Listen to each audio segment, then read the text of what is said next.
దొరబాబు. ఏ ఆగు.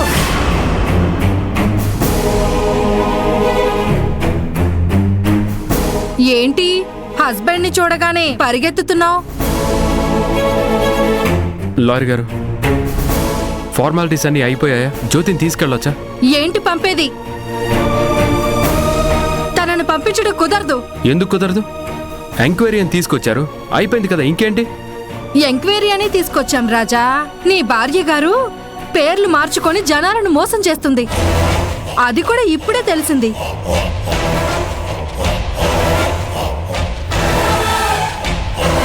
అలా ఎంతమందిని మోసం చేసిందో తెలిసేదాకా పంపించటం కుదరదు.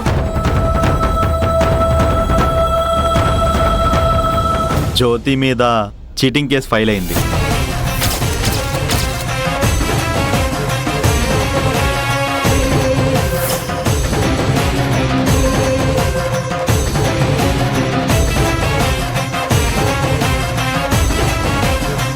జ్యోతి పేరు మార్చుకొని ఎవరిని మోసం చేసింది? నన్నే. ఏమంటున్నారు రామ్జీ గారు? జ్యోతి తన పేరు మార్చుకొని మిమ్మల్ని మోసం చేయడం ఏంటి? చెప్పడానికి నాకు, వినడానికి నీకు బాధగా ఉన్నా అది నిజం రాజీవ్. తనకు తానుగా నాకు స్వప్న అనే పేరుతో పరిచయం అయింది. హలో అంకుల్, బాగున్నారా? బాగున్నాను. నేనెవరో మీకు తెలుసా? తెలుసు అంకుల్.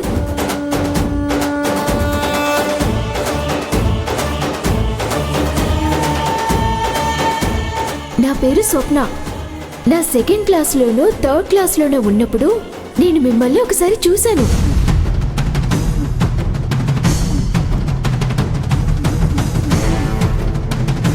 అమౌంట్ ఏమో పే చేసేసావు, నేను తిరిగి ఇవ్వకపోతే?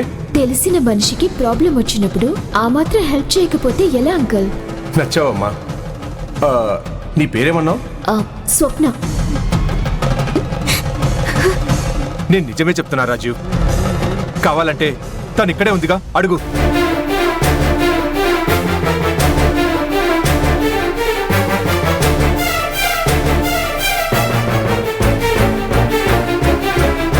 రామ్జీ గారు చెప్పేది నిజమా జ్యోతి? ఆయన నీకు ముందే తెలుసా? తెలుసు.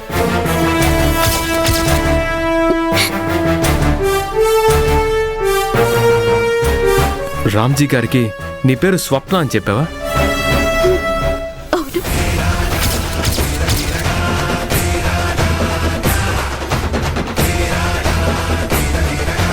ఎందుకు జ్యోతి ఇలా తయారయ్యావు? నువ్వు నేను ప్రేమించినప్పుడు ఇప్పుడున్న జ్యోతి ఒకటేనా? ఇలా మోసం చేయడం ఎప్పటి నుంచి నేర్చుకున్నావు? మోసం చేయాలని కాదు దొరబాబు, నన్ను నమ్మండి. నీలబ్బరి గారి కుట్ర బయట పెట్టడానికి వచ్చాను. రామ్జీ గారితో పేరు అబద్ధం చెప్పాను. ఇప్పుడు ఎస్ఐ గారు కూడా నీలబ్బరి చెప్పినట్టే చేస్తోంది. నన్ను కావాలని ఈ కేసులో ఇరికిస్తోంది. ఏయ్, ఏంటే నా మీదే నిందేస్తున్నావేంటి? ఒళ్ళు తిమిరి తిమిరిగా ఉందా?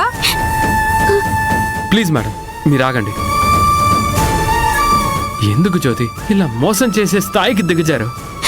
పొట్టు దొరబాబు, నేను ఎవరిని మోసం చేయలేదు. నిజంగా నీలబ్బరి. స్టాప్ ఇట్ జ్యోతి గారు.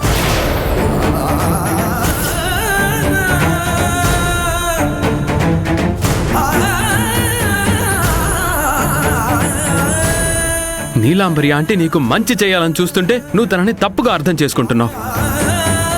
తను నీకోసం ఏకంగా లాయర్ని పంపించింది. గంటలో బయట ఉండేలా చూడమని రిక్వెస్ట్ చేసింది. అవన్నీ నీలాంబరి ఆడుతున్న డ్రామాలు దొరబాబు. ఆ నాటకాలు చూసి మీరు మోసపోకండి. ఇక చాలు.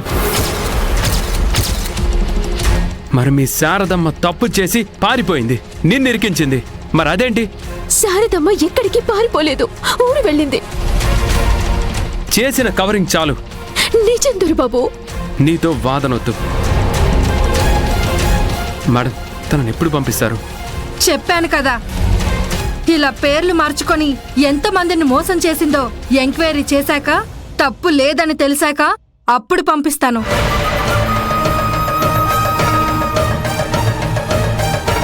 మరి నైట్ ఆడ మనిషిని పోలీస్ స్టేషన్లో ఉంచకూడదు కదా.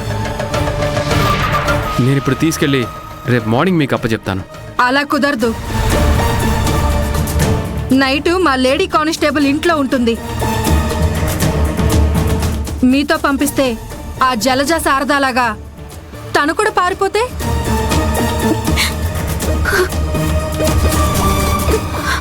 దొరబాబు, దొరబాబు, నన్ను వదిలి వెళ్ళకు దొరబాబు. నాకు భయంగా ఉంది. ప్లీజ్ దొరబాబు.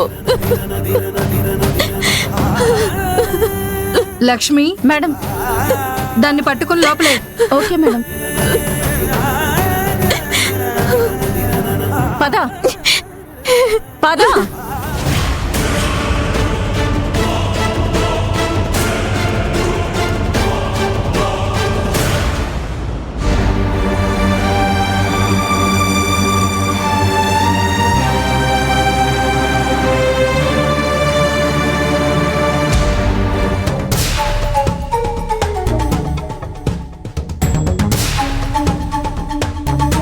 ఎవరిది శుభలేఖ గుమ్మానికి పెట్టేసి వెళ్లారు?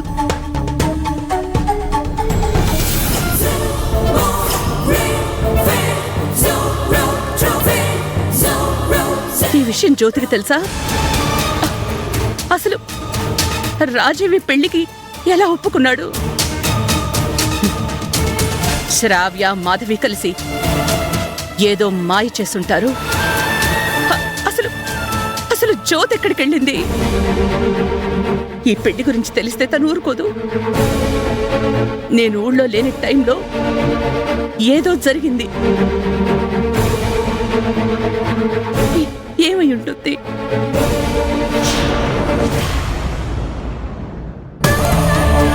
నన్ను ఎవరు ఎన్ని రకాలుగా ఇబ్బంది పెట్టినా, వేధించినా దొరబాబు అంట ఒక్కటి నాతో ఉంటే చాలు. ఈ కుట్రని కూడా ఛేదించి బయటపడతాను.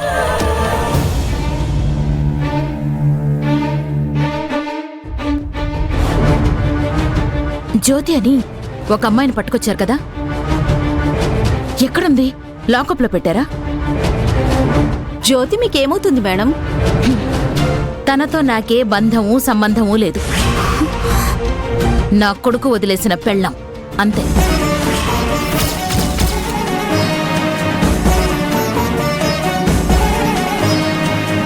ఎక్కడుంది? అక్కడుంది మేడం.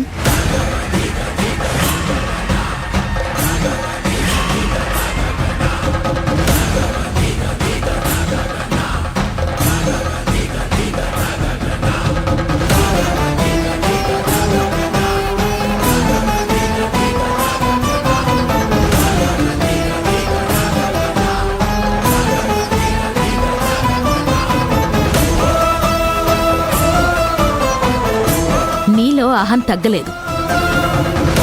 ఒక ఆడపిల్లని ఇలా స్టేషన్లో కూర్చోబెడితే ఎవరైనా పరిచయస్తులు వచ్చినప్పుడు బాధతోనో భయంతోనో దగ్గరికి పరిగెత్తుకుంటూ వస్తారు. నన్ను చూసి కూడా నువ్వు రాకుండా ఇలా మొండిగా ఉన్నావు అంటే ఈ పోలీస్ స్టేషన్లు, ఈ అరెస్టులు నీకు శారదకి జలజకి అలవాటే అన్నమాట. ఏమని పరిగెత్తుకొని రావాలి అత్తయ్య?